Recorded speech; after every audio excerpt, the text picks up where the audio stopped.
public's out there throwing darts at a board sport. I don't throw darts at a board.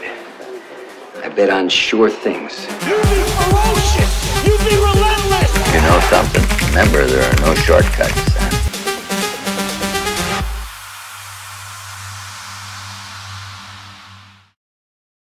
Cette vidéo a pour but de vous présenter des stratégies d'arbitrage sur des obligations convertibles. Pour commencer, définissons le terme obligation.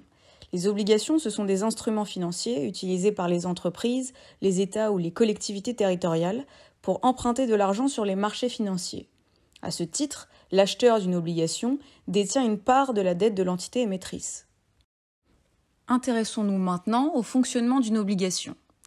Jusqu'à l'échéance de l'obligation, le détenteur va recevoir des intérêts de manière périodique, que l'on appelle des coupons, et au terme prévu, il se verra rembourser le montant nominal qu'il a investi. Nous pouvons alors définir ce qu'est une obligation convertible, ou convertible bond en anglais. Il s'agit d'une obligation à laquelle est attaché un droit de conversion. Celui-ci permet au détenteur de l'obligation convertible de l'échanger contre un nombre spécifique d'actions de la société émettrice selon une parité de conversion préfixée. En dehors de cela, l'obligation est classique. On peut donc voir une obligation convertible comme la combinaison d'une obligation classique et d'une equity call option. Il s'agit d'une option qui donne le droit et non l'obligation d'acheter un certain nombre d'actions d'une société à un prix prédéterminé. Par leur structure, les obligations convertibles permettent de profiter de la hausse des marchés d'actions tout en offrant une protection à la baisse grâce à leur partie obligataire, notamment grâce à la sécurité que représentent les versements périodiques des intérêts. Une obligation convertible présente des spécificités, qui sont le ratio de conversion et le prix de conversion. On verra par la suite l'utilité de ces paramètres pour établir une stratégie d'arbitrage. Les bases étant posées, intéressons-nous alors au cœur du sujet, à savoir les stratégies d'arbitrage sur des obligations convertibles. Pour rappel, l'arbitrage est une opération financière destinée à assurer un gain, positif ou nul, de manière certaine en profitant d'écarts temporaires de prix constatés entre différents titres ou contrats. La stratégie d'arbitrage classique, la plus populaire dans les hedge funds, implique de prendre une position longue sur une obligation convertible, c'est-à-dire l'acheter, et une position short sur l'action sous-jacente de l'obligation convertible, c'est-à-dire la vendre à découvert, pour profiter d'une erreur de tarification entre les deux instruments.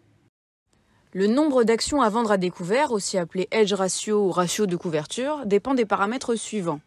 Le ratio de conversion, que l'on a vu précédemment, le delta, qui représente la sensibilité du cours de l'action sous-jacente par rapport à une variation du cours de l'obligation convertible, et le gamma, qui représente la sensibilité du cours de l'action sous-jacente par rapport à une variation du delta.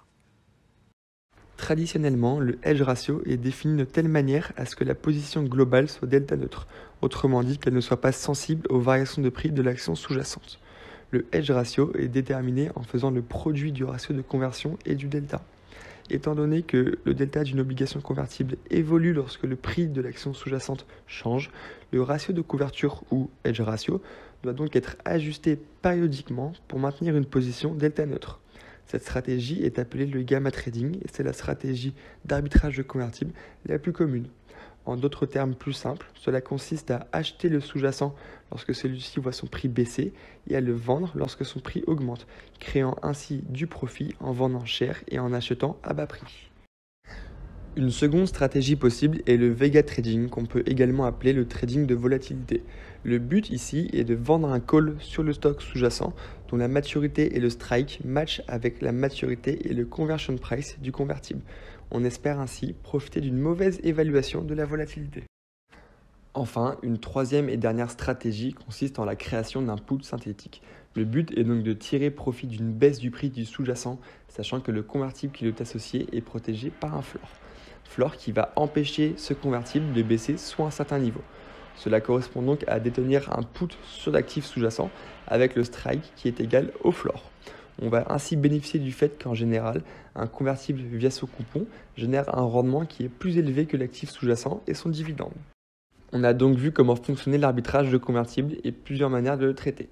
Il est bon de savoir que plusieurs facteurs peuvent influencer la performance. Les deux plus importants sont la volatilité d'un côté, qui lorsqu'elle est importante offre plus d'opportunités de gamma trading car la variation du sous-jacent va être plus importante, et d'un autre côté, la quantité de convertibles présents sur le marché primaire, donc nouvellement émis, car un marché primaire actif génère plus d'opportunités de mauvaise évaluation du prix et donc d'opportunités d'arbitrage. Pour conclure, après un petit creux suite à la crise financière de 2008, l'arbitrage de convertibles semble repartir à la hausse. Et cette hausse devrait continuer pendant encore quelques temps, grâce notamment à la volatilité exceptionnelle que le marché actions a connue en 2021, mais également à une forte activité du marché primaire de convertibles. Le graphe ci-contre nous montre la performance moyenne des stratégies d'arbitrage de convertibles par les hedge funds. Et on peut ainsi voir une nette augmentation de la performance depuis 2020, ce qui confirme l'importance de la volatilité sur la performance.